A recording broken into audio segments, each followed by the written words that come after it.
It is October 2001. This is Peter Liddell of the Second World War Experience Centre in Leeds, talking at the home of Mrs. Madge Wear, room 50, Levens Beach Nursing Home, Levens in just near Kirkcaldy, with regard to Mrs. Wear's experience, first of all, as an escort to children going overseas on evacuation, and in the previous tape she's been telling me of her very first trip, and she's still in Liverpool aboard a ship which she has not as yet named, which is going to be bound for South Africa, but 2 children on board have been found to have scarlet fever, and they have to be removed, and you were just telling me that you wonder what happened to them, because that was the last you saw of them.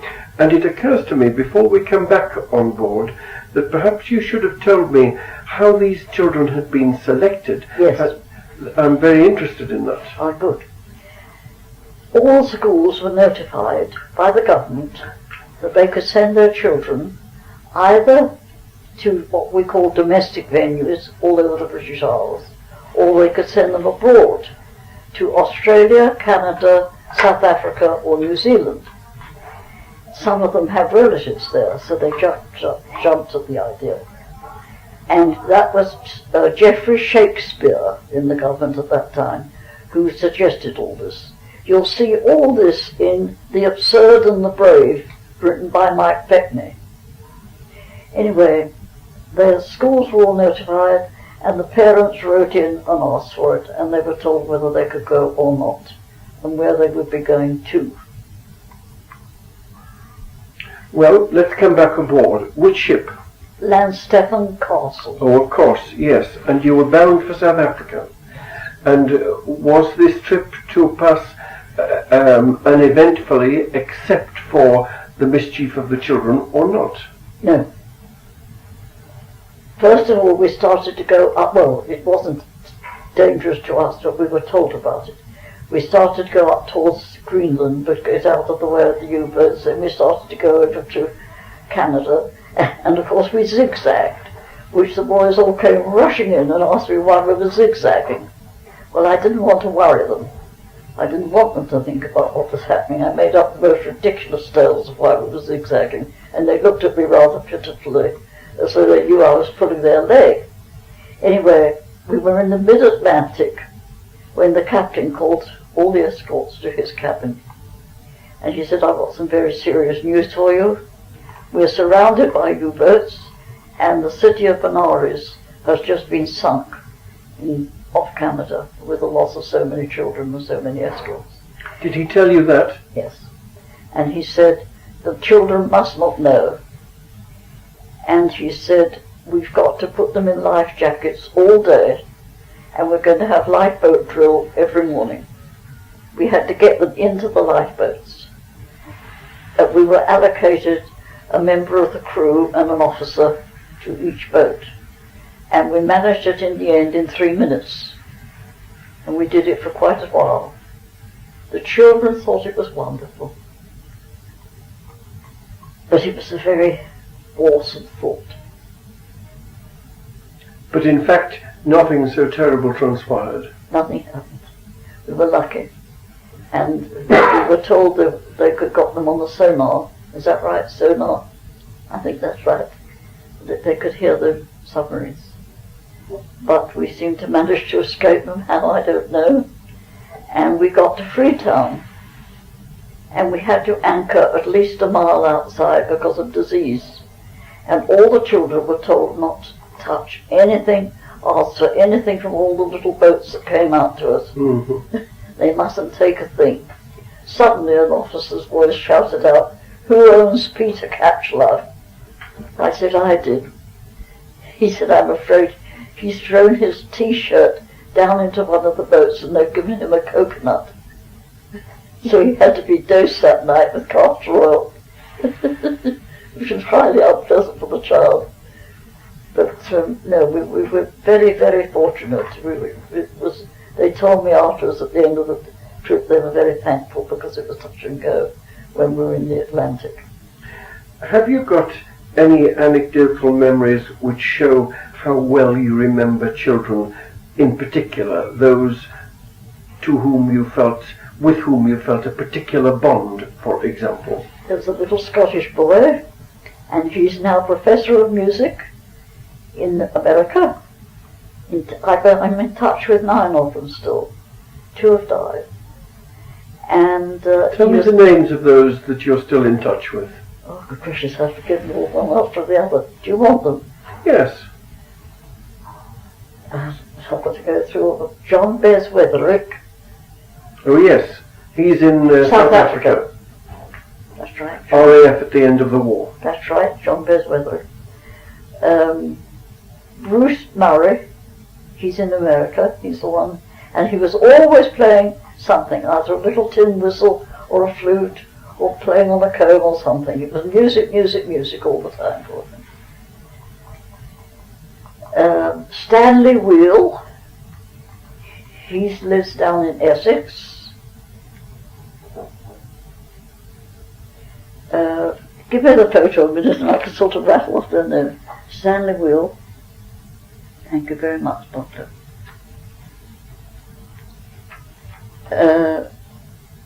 Stanley, oh, isn't it stupid? Oh yes, the 2 brothers.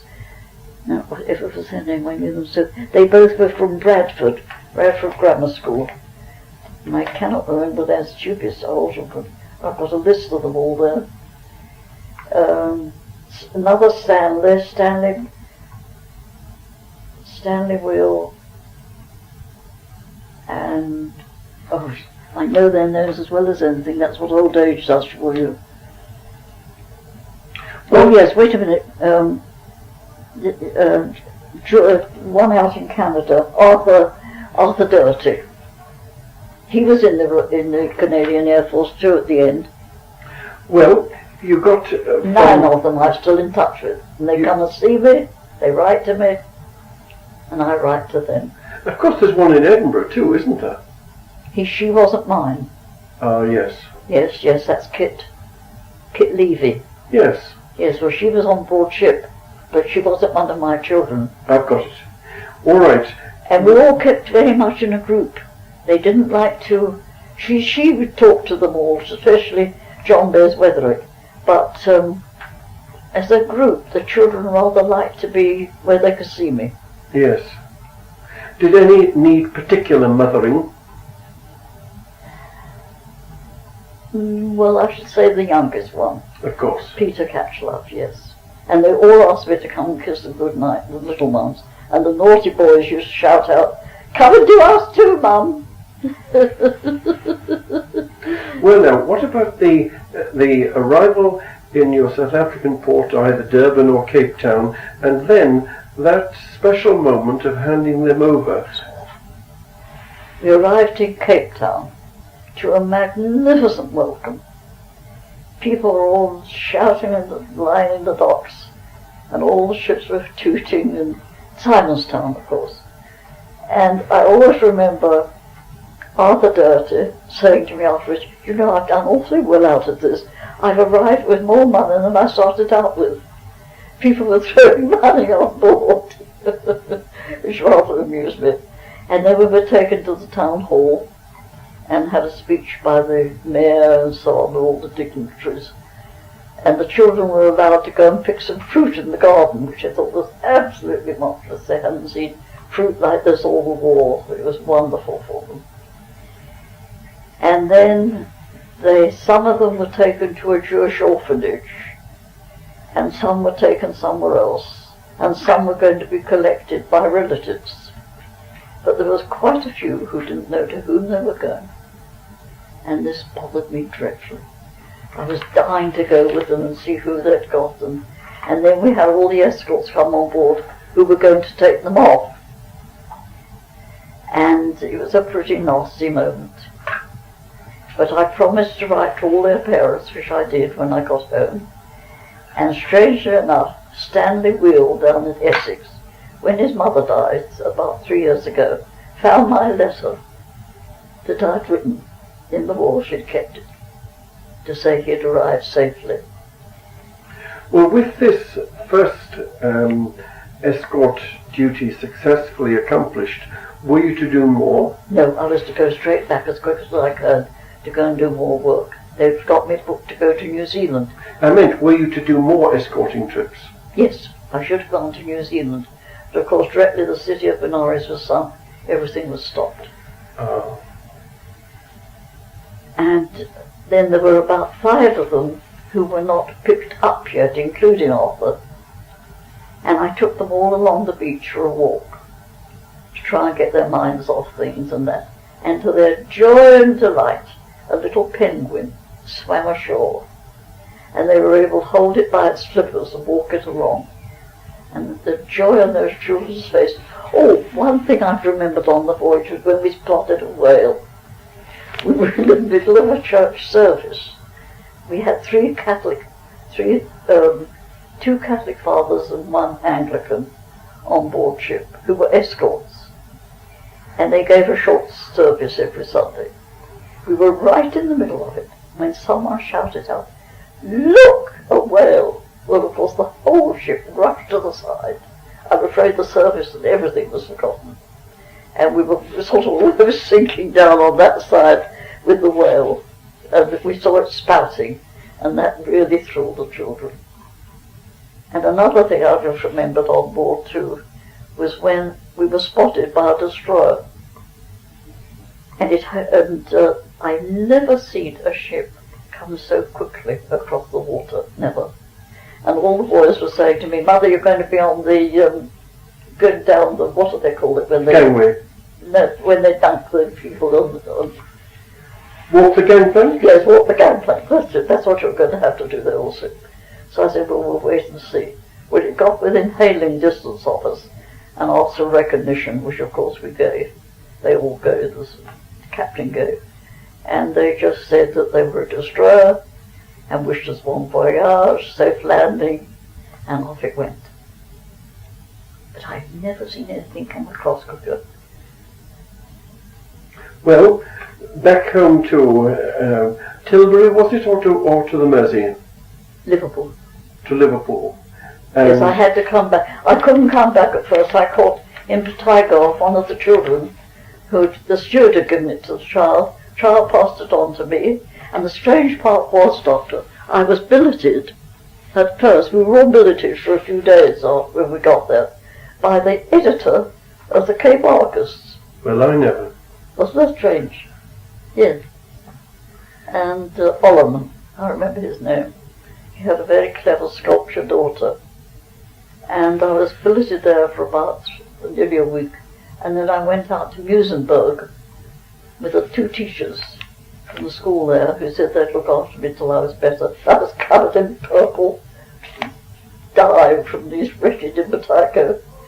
And one of the officers, here's another thing I've forgotten, I must tell you about this. We did have a bit of excitement when we arrived after a few days. The Londoners were all invited aboard an aircraft carrier, which is in dock for repairs. And it was a London-based one. And all the Londoners, either escorts or children, were invited on board for tea, and that was great fun. And the physical training officer on board told us how he had taken the men for just something to do up to the top of Table Mountain, and to reward them he had a case of beer sent up by the railway, by the thingamabob.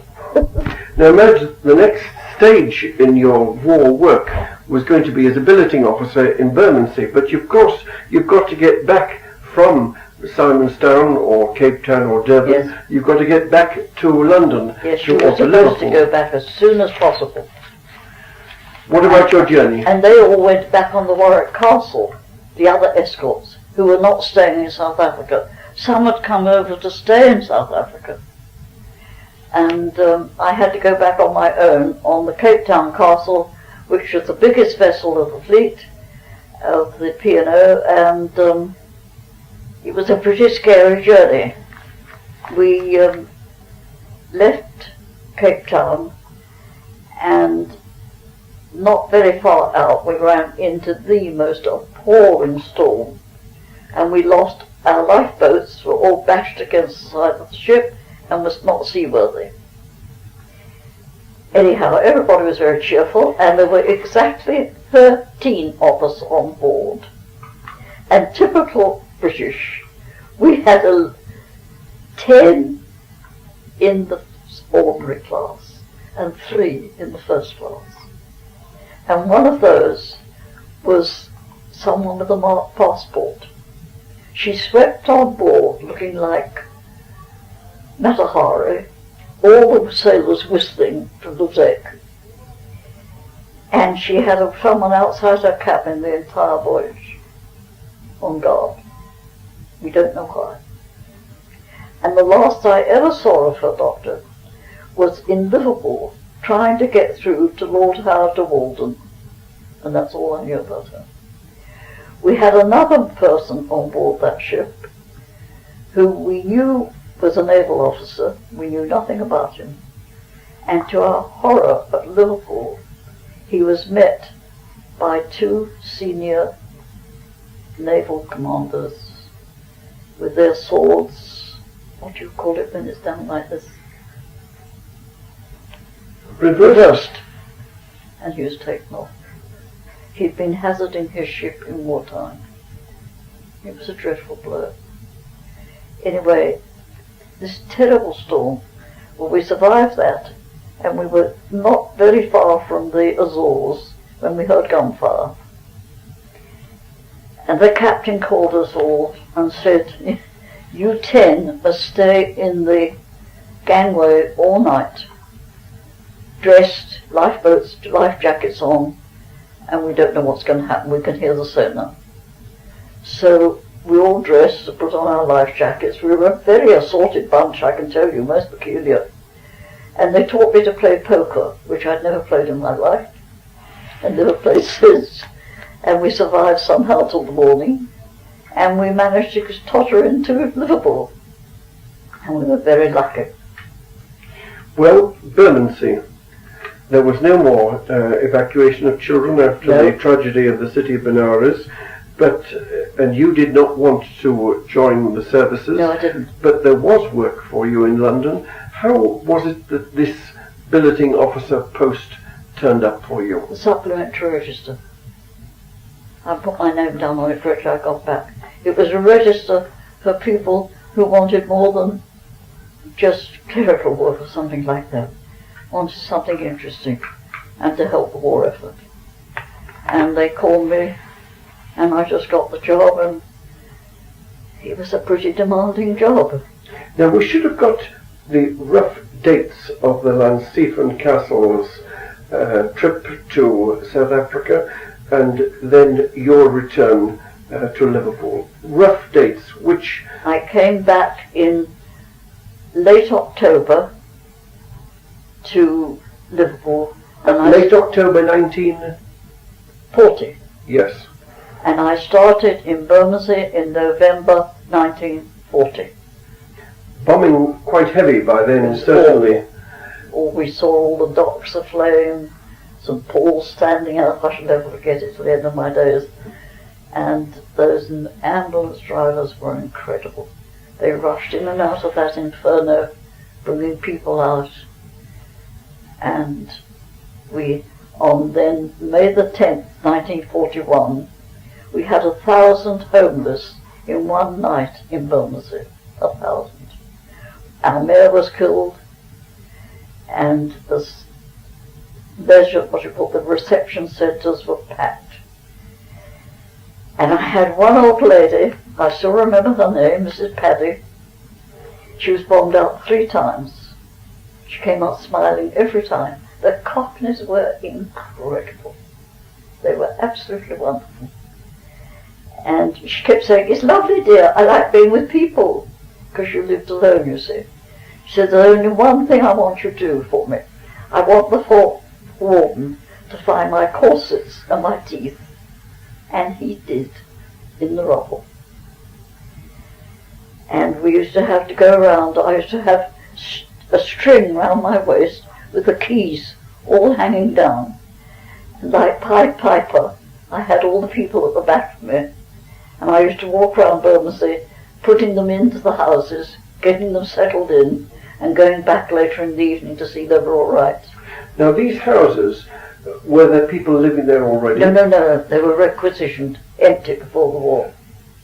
The government requisitioned them. Newly built? No, old houses. There were a lot of empty houses in Bermondsey. Oh, I didn't know that. Yes, there were a lot of empty houses. And sometimes, after a dreadful raid like that one, we ran out of furniture.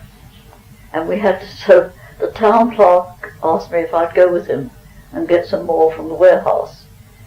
And we went in the dust cart. It was the only thing they had available. No cars, no petrol. Now there's two things I have to ask you here. Number one is, what precisely were your duties? What was the title of your job? And how did you spend the morning from your arrival at the office? I was called a billeting officer, and it was to clear the rest centres as quickly as possible from the previous night's raids and get them into accommodation. Often they were bombed out again.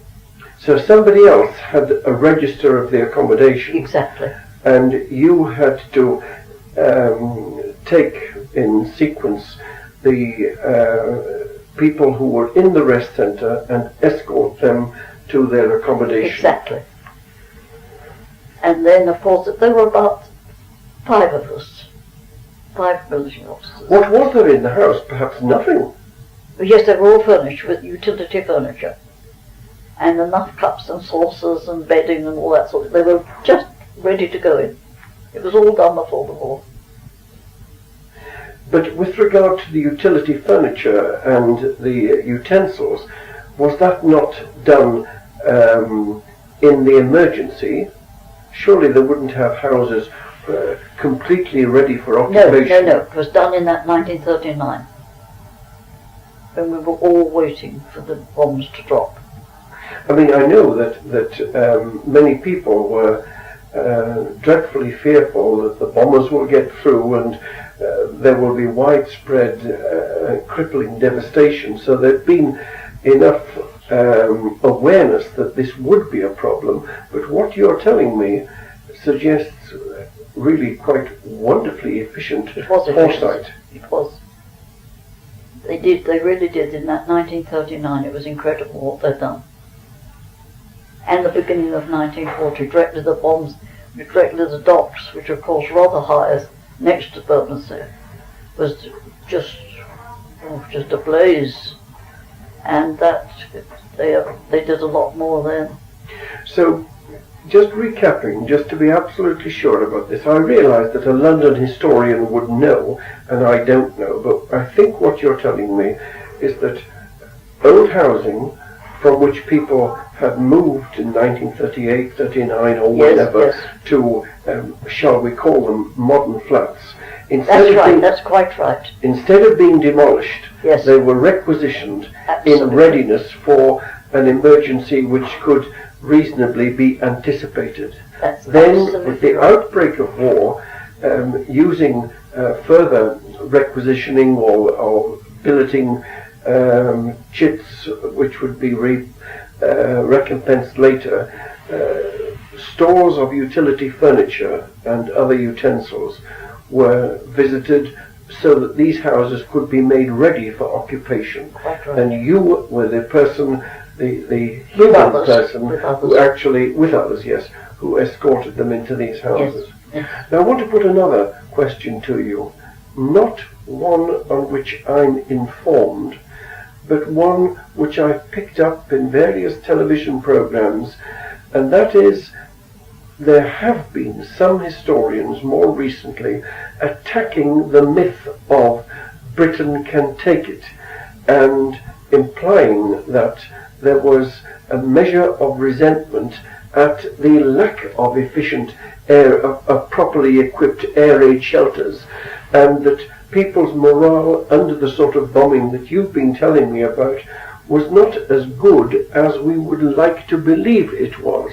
Now, I'm not putting that as a challenge to you at all, because I'm not well informed on this, but I would like just to put it to you to see whether you have any response. Yes, I have. I couldn't have faulted the Londoners more. They were absolutely incredible. They didn't grumble, they didn't moan, they were cheerful, they had their wit, and I wouldn't put that right at all. That was absolutely wrong. They were wonderful people, and they were very grateful for what they had. I'm not saying that other places didn't get that. I think they did. I've heard it myself. But in where I was in Bermondsey, they were wonderful. Now, have you any particular anecdotes? You mentioned May the 10th, a night when you say that 1,000 people were rendered homeless. I'm sure that must stay vividly in your memory. Have you got things that you haven't yet told me about either that night or others? I remember a terrible night when the air raid shelter, we had a lot of air raid shelters there. There was one near London Bridge, and that was bombed and a whole lot of people were killed there. And it was then, when I took those children out to South Africa, if I may recap a minute, I was half in favour of them doing it, and half thinking it was a very silly thing to do. The children were away 5 years, never saw their parents, came back different children. But when I saw the children lying in the tube stations, white-faced, badly fed, and I saw these children, well, not saw them, but knew about them being killed, all in these air raid shelters, I thought perhaps it wasn't quite so bad as I thought, although I would have preferred them going to somewhere in the British Isles, where at least the parents could keep in touch with them. Well, the third stage of your war service was in connection with Croydon Airport. Yes, that was fun. Now, Madge, tell me what you were doing at Croydon Airport. Well, we moved there. I got married and we lived in Wallington. Have you ever heard of it? In Surrey? Yes, in Surrey. Afterwards I lived for 40 years in the heart of Surrey. But we lived in Wallington. And I wanted to come down nearer home from Bermondsey by that time. And it was slackening off a little bit in Bermondsey. It wasn't quite as bad as it was when I was first there. And they asked me if I'd be a welfare officer at Croydon Airport. I thought, it's a bit of a challenge. I don't quite know what to do about this. And I had to look after the people's, literally look after their welfare. A lot of them were separated from different people. And I had to see they were all right. And if they got bombed out, I had to go and find them accommodation and that sort of thing. And I used to have to travel about quite a lot over the country to interview people who had left and gone elsewhere and see what they were doing. And it was awful with those buzz bombs, what are they called? V1s. V1s there. And then the V2s. Yes, the V2s you didn't know anything about. But if you didn't hear them, you were all right. But the V1s were nasty. You saw them coming.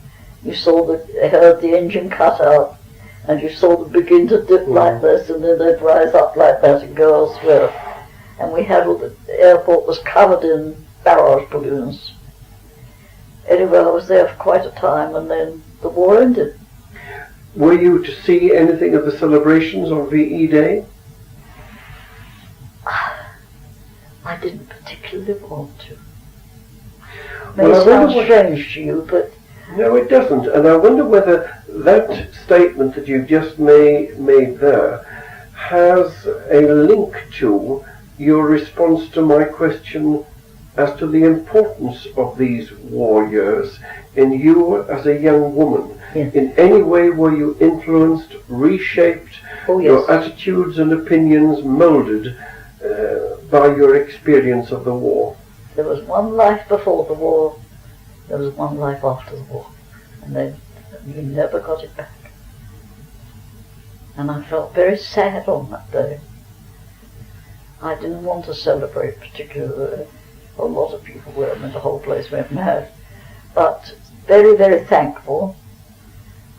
But we'd lost a lot of people. And I really just thank God that we were all there safe and sound.